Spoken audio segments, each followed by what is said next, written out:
Muy buenas tardes a todos, Dios les bendiga. Reciban un cordial saludo de nuestro ministerio, culminando la misión. A continuación, vamos a estudiar una hermosa serie de 3 temas llamada la obra del Espíritu Santo y vamos a estudiar el tema número 1 que se llama la obra del Espíritu Santo, parte 1, convenciendo de pecado. Pero antes de iniciar nuestro tema, queremos pedir la dirección de Dios. Maravilloso y buen Padre, cuya morada es en lo más alto y sublime de los cielos, en esta hora, Señor, queremos pedir tu dirección al estudiar tu palabra, que tu Espíritu nos dirija, abra nuestro entendimiento y podamos comprender la obra de tu Espíritu en nosotros. Lo pedimos en el nombre de tu Hijo amado Cristo Jesús. Amén. Para empezar nuestro tema, quiero invitarles a que abran sus Biblias en el Evangelio según San Juan, el capítulo 16. San Juan capítulo 16, el versículo 8 y 9. Dice allí, y cuando Él venga, convencerá al mundo de pecado, de justicia y de juicio.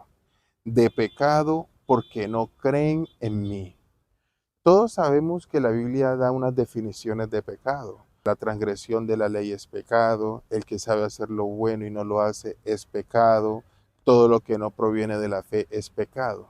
Sin embargo, Jesús al hablar de la obra del Espíritu Santo especifica de manera contundente de que el pecado del cual el Espíritu Santo viene a convencer al mundo es de que no creen en Él. Miren ese punto, es vital, Él especifica. Ahora, ¿qué es lo que la gente tenía que creer? Que Él era el Hijo de Dios. Y quiero que nos pongamos en un momento en el lugar de las mentes humanas, en especial en los judíos. Con esto que voy a decir no voy a justificar la incredulidad de los judíos. Los entendemos, mas obviamente no los justificamos. ¿Qué queremos decir cuando digo lo entendemos? Sucede que como todos ustedes y yo sabemos, Jesús no tuvo un padre terrenal.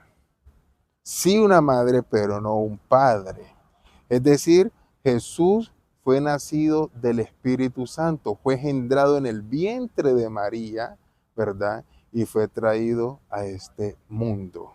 De la misma manera, sabemos y entendemos que no es normal para la mente humana aceptar un concepto tal, porque nadie más había pasado por esa situación. Todos los que hemos nacido en esta tierra tenemos un padre, tenemos una madre. Sin embargo, no fue así con nuestro Señor Jesucristo. Además, cuando Jesús ya creció, que ya se hizo un hombre y empezó su ministerio, vimos que el lenguaje de nuestro Señor Jesucristo no era un lenguaje común como los que usamos los seres humanos. Él dijo, yo no soy de este mundo, vosotros sois de este mundo. ¿Sí ven? Además, él dijo, yo soy el Hijo de Dios, o sea, del Dios invisible. Él estaba diciendo que él era el creador de todo. Ahora, pónganse en la mente humana. La mente humana no está capacitada para creer esto, porque la mente humana, después del pecado, lastimosamente, está dirigida, es la frase, por el razonamiento, por la lógica. Y sucede que estos son asuntos espirituales. Por eso el apóstol Pablo en la carta a los Corintios dijo que las cosas del espíritu son locura para la carne. Por ende, era entendible que no aceptaran que Jesús era el Hijo de Dios. Sin embargo, aunque es entendible, ¿por qué no es justificable? Porque los judíos, especialmente los judíos, que tenían el conocimiento de Dios, que practicaban todos los rituales de los sacrificios, deberían haber reconocido al Señor que ellos adoraban, pues todos los rituales que se hacían en el santuario apuntaban hacia la persona de Cristo Jesús. Por eso cuando Juan el Bautista dijo, he aquí el Cordero de Dios que quita el pecado del mundo, ellos debían de haber entendido que el profeta Juan el Bautista se estaba refiriendo que Cristo representaba todos esos corderitos que ellos habían sacrificado en sus rituales en el santuario. Por ende, no quedan justificados al haber rechazado, porque Dios les había mostrado por medio de diferentes formas el Mesías que él iba a enviar. Ahora, si la convicción es de que no creen en Cristo, en este caso de que Él es el Hijo de Dios, quiero primero empezar con el asunto de qué es creer. Es vital esto, porque lastimosamente hay muchas personas que piensan que creen y no es así. Entonces, queremos resolver esto y después vamos en el transcurso del tema a concluir con lo que Jesús hizo para después decir por qué no creían en Él. ¿Ok? La Biblia, hablando de la fe, es muy específica y deja claro lo que es la fe. Y ustedes pensarán que voy a hablar de Hebreos donde da el concepto de fe, pero no. Queremos tomarlo desde el punto de vista del libro de Santiago, el capítulo 2. Santiago, el capítulo 2, el versículo 18. Dice allí, alguno dirá, tú tienes fe y yo tengo obras. Muéstrame tu fe sin obras y yo te mostraré mi fe por mis obras. Aquí está diciendo que la verdadera fe se manifiesta con obras. Es importante tener este pensamiento en nuestra mente, que la verdadera fe se manifiesta con obras. Ahora, ¿por qué hago relevancia en este punto? Miren con qué dice la Biblia que usted y yo debemos de creer. En el libro de Romanos, acompáñenme por favor, en el libro de Romanos, el capítulo 10, los versículos 9 y 10. Romanos capítulo 10, versículos 9 y 10. Dice allí lo siguiente. Si con tu boca confiesas que Jesús es el Señor y en tu corazón crees, mire lo que dice, y en tu corazón crees que Dios lo levantó de los muertos, serás salvo. Versículo 10. Porque con el corazón se cree para ser justificado y con la boca se confiesa para salvación. ¿Qué dice la Biblia acerca de con qué creemos? Con el corazón. Ahora, hay un problema con esto. Ese problema lo encontramos en el libro del profeta Jeremías, capítulo 17, versículo 9. Jeremías, capítulo 17, el versículo 9, una cita muy bien conocida por cada uno de nosotros, la cual cita de la siguiente manera. Engañoso es el corazón más que todas las cosas y perverso. ¿Quién lo conocerá? Mire que la Biblia dice que el corazón nuestro es engañoso, pero allá en Romanos dice que tenemos que creer con el corazón. Entonces la pregunta es, ¿cómo sabemos que creemos de verdad cuando tenemos un corazón engañoso? O sea, en otras palabras, cuando yo digo que creo, ¿cómo sé que mi corazón no me está engañando? Es muy importante entender esto para que no seamos engañados por nuestro corazón o por las artimañas del enemigo. Exactamente por esta condición de nuestro corazón engañoso es que nuestro Señor dejó estipulado que la verdadera fe se manifiesta a través de las obras.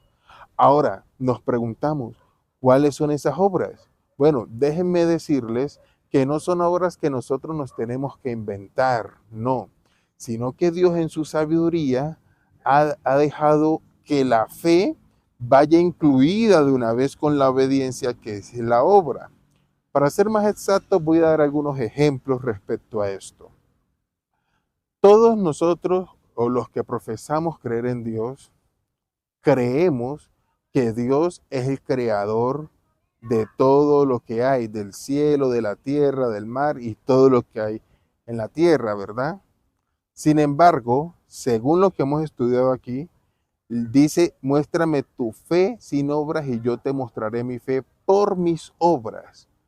Si usted dice que cree que Dios es el creador, la pregunta que la Biblia le haría es, ¿y dónde está la obra que demuestra que usted cree eso? Ahí es donde yo les digo que no es necesario inventarlas, ¿sí ve? Sino que la Biblia lo dice. La obra que demostraría que usted realmente cree que Dios creó el cielo, la tierra y todo, como lo dice la Biblia en 6 días, es lo encontramos más bien en el libro de Éxodo, el capítulo 20, los versículos 8 al 11. Dice en Éxodo capítulo 20, versículos 8 al 11 lo siguiente. Acuérdate del día sábado para santificarlo. 6 días trabajarás y harás toda tu obra. Pero el sábado es el día de reposo del Señor tu Dios. No hagas ningún trabajo en él, ni tú, ni tu hijo, ni tu hija, ni tu siervo, ni tu criada, ni tu bestia, ni el extranjero que está dentro de tus puertas. Hagamos una pausa aquí. Usted dirá, ¿qué tiene que ver esto de que yo santifique el sábado con que yo realmente crea que Dios creó todo? Ahora en el versículo 11, Dios nos va a decir por qué tenemos que guardar el sábado. Escuchen bien la razón, versículo 11. Porque en 6 días el Señor hizo el cielo, la tierra, el mar y todo lo que contienen y reposó en el séptimo día. Por eso el Señor bendijo el sábado y lo santificó. Es decir, Dios creó el cielo, la tierra y todo lo que en ellos hay en 6 días y reposó el séptimo día. Cuando usted entre en el reposo de Dios de santificar el día sábado, usted lo que está diciendo es que usted cree que Dios sí creó esto verdaderamente en 6 días y por eso usted entra en el reposo del Señor. Ahora algunos dirán, no hermano, qué pena, pero esa obra, usted es el que está interpretando la Biblia así. No, hay una cita en la Biblia que nos deja claro este pensamiento. Lo encontramos en el libro de Hebreos. Acompáñenme por favor al libro de Hebreos y se ubican conmigo en el capítulo 4, el versículo 3. Hebreos capítulo 4, el versículo 3. Dice allí lo siguiente. Porque los que hemos creído, entramos en el reposo. Note que no es todo el mundo, sino los que han creído. Según dijo, juré en mi enojo, no entrarán en mi reposo, aunque sus obras estaban acabadas desde la creación del mundo. Algunos toman este versículo para decir que no está hablando del sábado, sino del reposo en Cristo, porque Cristo dijo que venid a mí todos los que estéis cargados y cansados y yo os haré descansar. No, porque el versículo siguiente especifica que está hablando del día sábado. Versículo 4 dice, porque en cierto lugar dijo así del séptimo día. Dios reposó de todas sus obras en el séptimo día y dice otra vez, no entrarán en mi reposo. Es decir, estaba hablando del reposo sabático, es decir, del sábado. Aquí queda claramente que si yo digo que creo que Dios es el creador, la obra que va a demostrar que yo creo eso de verdad es la santificación del sábado. Si yo no santifico el sábado y pienso que creo que Dios creó todo, el corazón me está engañando como lo vimos anteriormente. ¿Hay algún otro ejemplo que muestre esto? Claro que sí, porque es un patrón que se repite, ya que es la evidencia de que la fe es verdadera, una fe que se muestra por obras. Un ejemplo también podríamos decir, ¿quiénes creen que Dios es el que nos provee? Es nuestro proveedor. Si usted lo cree, que me imagino que alzará su mano, ahora yo le pregunto, ¿cuál es la obra que demuestra que realmente usted cree que Dios es el que le provee? Es la obra del diezmo y la ofrenda. Porque ¿qué dice la Biblia? De lo recibido de tu mano, de eso te damos. Cuando yo creo que Dios es el que ha proveído mis necesidades, yo lo que hago es reconocer eso apartando el diezmo y la ofrenda que son del Señor. Si yo no diezmo y ofrendo, entonces no puedo decir que creo que Dios es el que ha proveído todas mis necesidades. Y así sucesivamente. Podríamos ver muchos ejemplos porque, vuelvo y repito, es el mismo principio que se repite en todo lo que usted diga que cree. Si alguien dice, yo creo que Cristo murió y resucitó, ¿qué volveríamos a preguntar? ¿Y cuál es la obra según la Biblia que demuestra eso? Si yo quisiera responder esa pregunta, la Biblia me la da. Vayan conmigo al libro, el Evangelio según San Marcos. Evangelio según San Marcos, el capítulo 16 y vamos a leer los versículos 15 y 16. Dice allí, y les dijo, id por todo el mundo y predicad el evangelio a toda criatura. Y el que creyere y fuere bautizado. Aquí podemos ver cuál es la obra que demostrarían que sí creyeron en el evangelio. El bautismo. Si usted dice que cree que Cristo murió y resucitó, pero cuando escucha el evangelio no responde bautizándose, usted no ha creído nada. Entonces, mire que eso es lo primero que el Espíritu Santo viene a hacer, a convencernos de que no creemos. Y le toca un trabajo arduo, porque primero le toca convencernos de que ese creer que pensamos que es verdadero es falso, y ahora sí nos enseña a cómo creer de verdad. Muy bien, ahora que ya sabemos qué es la fe o cómo se manifiesta la verdadera fe, queremos entonces entrar al punto donde dice que el Espíritu convencerá de pecado porque no creen en mí. ¿Cuál fue la demostración de que los judíos no creyeron en Cristo? El apóstol Pablo lo describe en su primera carta a los Corintios, en el capítulo 2, el versículo 8. Primera de Corintios 2:8 dice allí lo siguiente: la que ninguna de los príncipes de este mundo conoció, porque si lo hubieran conocido, nunca hubieran crucificado al Señor de la gloria. O sea, la evidencia de que no creyeron fue que lo mataron. ¿Ok? Ahora, ¿qué tiene que ver que los judíos hayan matado a Cristo con nosotros que estamos en esta generación miles de años después? ¿Cómo el Espíritu nos podría convencer de que nosotros somos también actores en la muerte de Jesús? Claro, es muy sencillo, mis queridos hermanos. No sencillo para la parte humana, pero sí a la luz de la Biblia. Sucede que en el libro de Hechos de los Apóstoles hay un evento que nos muestra cómo puede ser esto. Ustedes bien saben que hubo el día del Pentecostés donde Dios derramó su espíritu sobre los discípulos y comenzaron a hablar en lenguas, ¿verdad? Pero sucede que hay un relato bien chévere que cuando lo analizamos, aquí podemos darnos cuenta cómo nosotros que no existíamos en el tiempo de Jesús, podríamos ser convencidos como culpables de la muerte de Cristo. Sencillo. Dice que a Jerusalén habían venido piadosos de diferentes partes del mundo. Usted puede leer esto en Hechos capítulo 2, desde los versículos 1 hasta el 13. Ahora, es importante este detalle, porque sucede que habían venido a adorar a Dios a Jerusalén judíos venidos de otras naciones, que no tuvieron nada que ver con la muerte de Cristo porque no estuvieron físicamente allí. O sea, no estuvieron en la multitud que gritaron crucifíquenlo, porque cuando ese evento pasó, ellos estaban en sus otras ciudades. Ahora, que era el día de la fiesta del Pentecostés, era que habían venido a Jerusalén. Ahora, ¿por qué estoy resaltando esto?